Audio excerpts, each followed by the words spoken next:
A deadly terror attack near the London Bridge that witnesses have described as scene of chaos is refocusing the election debate on terror. The attack has gripped the heart of the British capital just weeks before voters are set to head to the polls. He has a knife.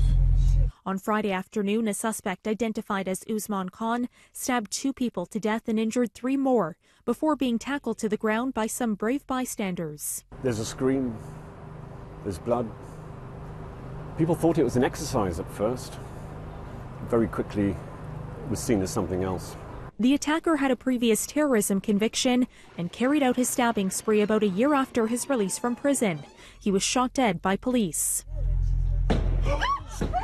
Terrorism and security have now emerged as the focus of the election campaign, with political leaders pushing their differing takes on how to handle terrorism-related sentences. British Prime Minister Boris Johnson, who's called a snap election for December 12th, has taken a law and order stance, portraying himself as tough on crime. I think it's ridiculous, I think it's repulsive that individuals as dangerous as this man should be allowed out after serving only 8 years. And that's why we are going to change the law. But when pressed on the issue, Britain's opposition leader Jeremy Corbyn said people convicted of terrorism offences shouldn't necessarily serve their full jail term.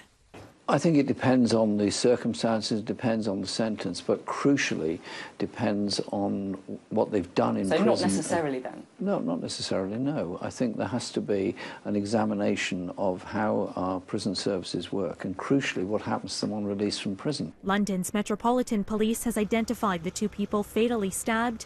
Both victims were University of Cambridge graduates and both were involved in the Learning Together program as they work toward careers helping people in the criminal justice system. We're devastated. I met Jack only once, but I must say that he impressed me as a person of tremendous charm, but also extraordinary commitment. He really believed that the work that Learning Together is doing is fundamental for the future of our society. The family of 25-year-old Jack Merritt has criticized the Conservative government's plans to toughen sentences in the aftermath of the attack. A family statement says Jack wouldn't want this terrible and isolated incident and his death to be used by the government as an excuse to implement harsher sentences on prisoners. Now, a family statement from Saskia Jones says she was a positive influence at the center of many people's lives. Police said Sunday one of the injured has returned home. 2 others who were injured in the attack remain in hospital in stable condition.